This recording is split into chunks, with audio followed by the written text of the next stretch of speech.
Here's a pretty creepy experience I had back in the early 2000s in Japan. A little background on me for context. I grew up as a biracial military brat and spent the better part of 2 decades growing up in Japan. Having spent years growing up in Japan and in the US, I can confidently say there is something different when it comes to talk of paranormal or strange experiences. I imagine that many on the subreddit may be familiar with how popular spooky Asian stories have become in the last 20 or so years. So read on to hear about some of the strangest occurrences I have encountered. During my late teens to my early 20s, my social circle and I had a naive obsession with exploring places in Japan known for paranormal activities, urban legends, and investigating creepy areas. This was prior to the advent of reality television really blowing up, like ghost hunting shows. In Japan, shows like this would broadcast regularly in the summer. Like October is the witching season for Western cultures. The month of August is for Japan. This was our motivation for partaking in these excursions. So here is my story. As a military brat who grew up in Japan while attending school on a US military installation, I graduated in the early 2000s. Following graduation, most of my graduating class moved back to the US to pursue college or start their adult lives. Most would leave and never return to Japan. My parent is Japanese, so I had every reason to return. It was December, and I had just returned home to Japan after my fall semester at college. To my relief, a couple of my friends chose to remain in Japan after high school, so I had friends to hang out with while home on vacation. One evening, I am out joyriding with my buddies. We had nowhere important to be and just drove around aimlessly. Occasionally, we stopped by popular hangout spots for young adults, hoping to meet some cute Japanese girls to flirt with. How else would a couple of young 19-year-old dudes want to spend an evening? My friend, which I will call Jay, had a 90s Nissan Silvia, aka a 240 SX, outside of Japan for you car folks, and he was obsessed with drifting. Truth be told, he was not good at it. You really couldn't fault the guy for trying though. That evening, he suggested that we take off to Asamizo Park, near our hometown of Sagamihara, as this large public park had many parking lots peppered throughout its grounds. The lots were prime locations for him to practice whipping his car around, while not causing damage or fender benders. Without hesitation, we all agree and head in that direction. About 20 minutes later, we pass the main entrance to Asamizo. During the day, this is a pleasant public park that many people recreate at. Japan, in comparison to other countries, is a relatively safe country. This park was no exception to that notion. However, it did have some unfortunate events happen there. I will elaborate on this more later. After driving into the park for about 7 minutes, we reached the first parking lot. It was around 10 o'clock at night. We pull in and park. I hopped out of the car and pulled out a fresh pack of cigarettes and lit one up. The evening was brisk. I gazed around, letting my night vision calibrate as the lights far off in the distance twinkle. My other friend with us, R, also lit a cigarette, and we proceeded to have a conversation about whether Jay would be able to even get his car sideways. Jay pulls out and begins to whip his car around the parking lot. As Jay's car spun counterclockwise, the wailing of his tires attempting to grip the asphalt broke silence in the evening. Even now, I can close my eyes and still remember the smell of burning rubber. Adjacent to the parking lot was a tree line that led into some thick brush and wooded area. The park was known for its green belts scattered throughout it. I remember looking over my shoulder a few times that evening because I had this feeling that we were being watched from the woods. But each time I scanned the tree line, I saw nothing out of the ordinary. What happened next would cause me to jump so hard that I laugh even now when thinking about it. The cell phone in my right pocket started ringing and vibrating, and I jumped with fright. The fact that light paranoia had set in from watching the tree lines did not help with the anxiety experienced from the unexpected phone call, as I was attending college in the United States and was only back on vacation. I no longer had a cell phone in Japan. In fact, my younger sister had lent her phone to me so that I could be reached if necessary. I pulled the phone out thinking that she or my mother was calling for something, as none of my friends even had this number. I looked down at the green backlit LCD screen and saw that it was displayed in Japanese as a restricted number. I thought it was strange, but figured maybe my sister was calling from a public phone. Yes, those were still a thing back then. I answered the phone and said, "Moshi moshi," that's how you answer a phone in Japanese. And there was nothing but silence for a response. I remembered hearing a bit of static, and then finally I heard the voice of a Japanese girl. My immediate thoughts were that this must be a friend of my sister, and so I explained that I am her brother and borrowed her phone for the evening. If she needed to get a hold of my sister, she should ring the house. She apologized, and I reassured her that no harm had been done, and then promptly ended the phone call. I placed the cell phone back in my pocket and focused back on the ruckus of noise coming from Jay's car. It must not have been 10 minutes later.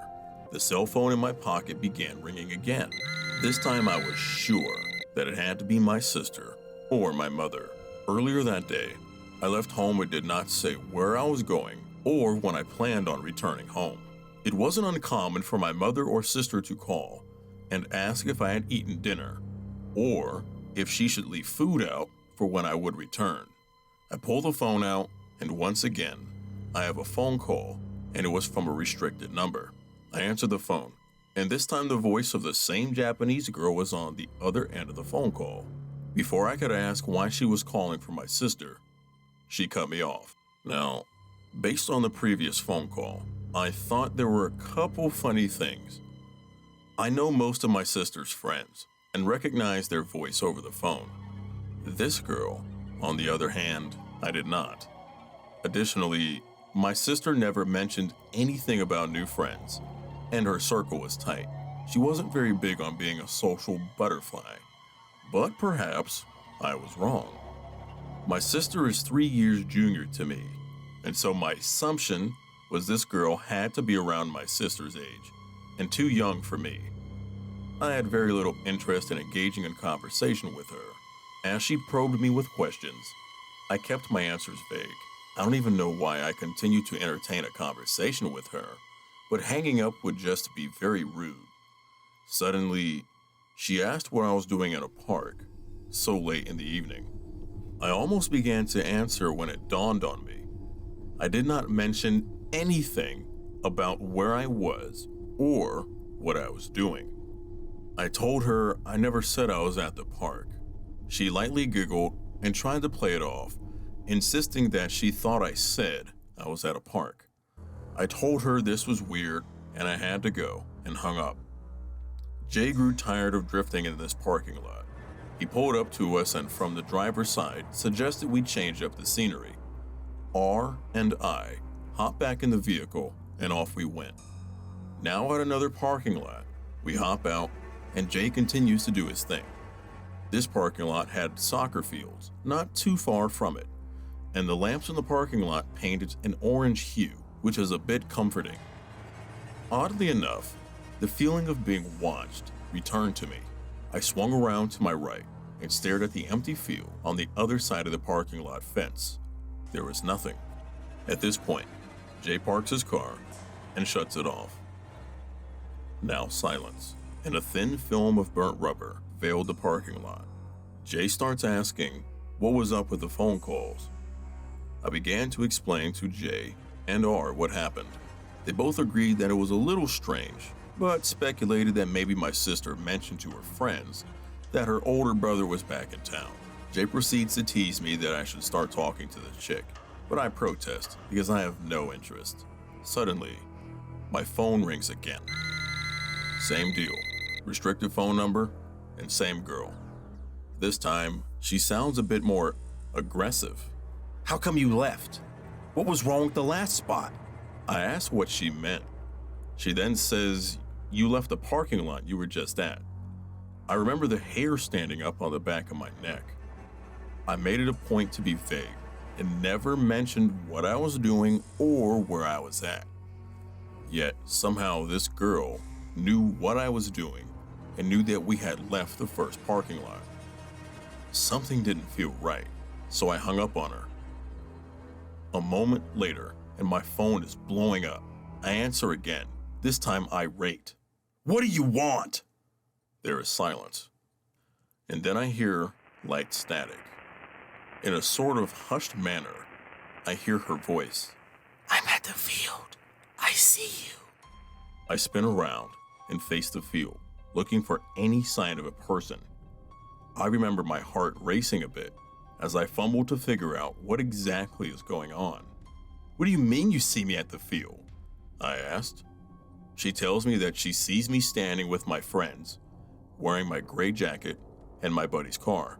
She tells me that she is coming over to us and wants to hang out. The line goes dead. I look at both J and R and give the rundown on what she said. They both had weird looks on their faces, and I know them well enough to know when they're lying or pulling my leg. They both just look clueless. My phone rings again. Hey, I'm almost there. Will you wait for me? The girl asks. Huh? No. What is going on here? Why do you keep asking me questions? How do you know where I'm at? Just who are you anyway? I know all my sister's friends, and I don't recognize your voice, I exclaimed. I never said I knew your sister, she replied in another hushed manner. At this point, I was like, what the fuck? I look back at the field, and I don't see anything. As I'm still on the phone with her, I asked where she was at.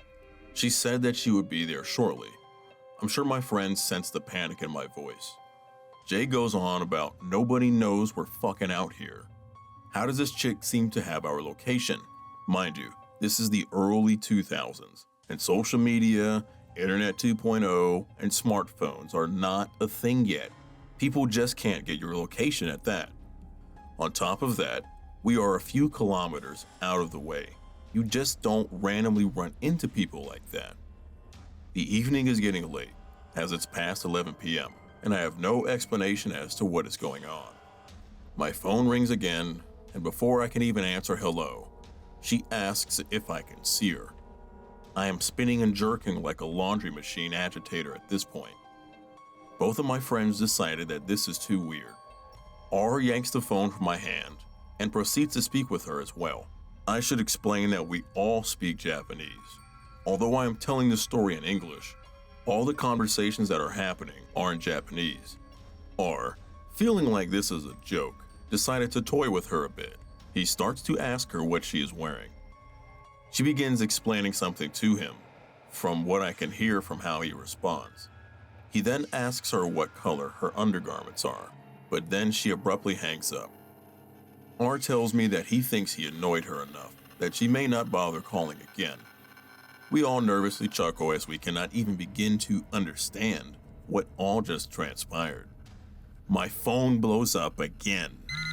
Same deal, restricted call. I answer again, this time upset, but I'm cut off. Her voice is much louder now. I could hear what sounded like wind in the background. She begins saying that she is quickly approaching us, yelling to not leave her. She wants to be with us. All of a sudden, I hear Jay drop a soda can as he faces the field. What the fuck is that? I remember Jay saying in disbelief. I hang the phone up. I look at both my friends, and Jay motions to jump in the car. We all jump in, and he stomps on the gas as we make our escape. My phone rings again. I look, and although I don't want to answer, I feel as though I need to. I take the call, and I can hear her voice. It sounds slightly huskier. She casually said, It's a shame that you all left before I could reach you. Jay is driving frantically away from the park. At the time, I had no idea where he was taking us. It was just quiet in the car as I had the phone held up to my ear.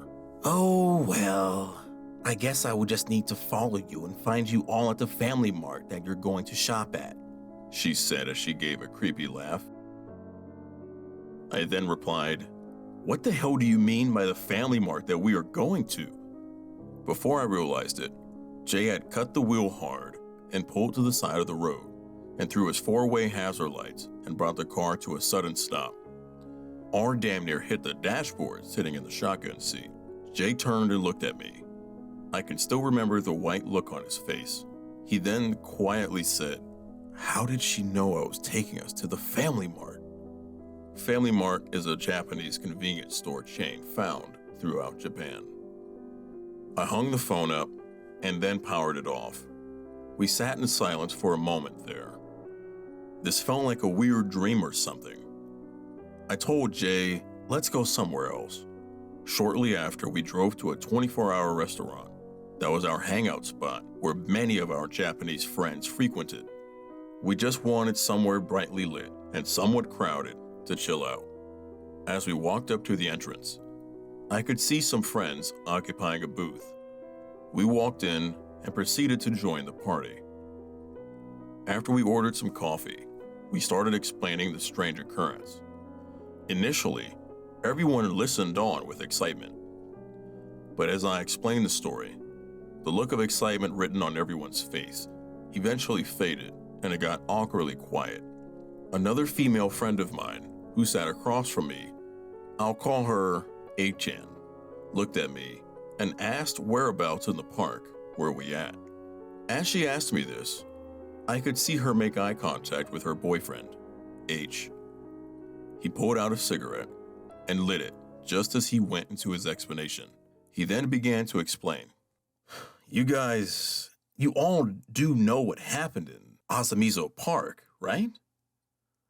We all exchanged a blank glance, continuing, "There was an incident that happened in that park one evening where a girl was walking through the park at night. Someone approached her and dragged her into the greenbelt where she was raped and strangled. I heard some rumors about some bad juju associated with the area. In disbelief, I scoffed. "You're joking, right?" Without any hesitation, he looked at me and said, "Nope, but we need to go to a shrine. Her spirit may have latched onto you."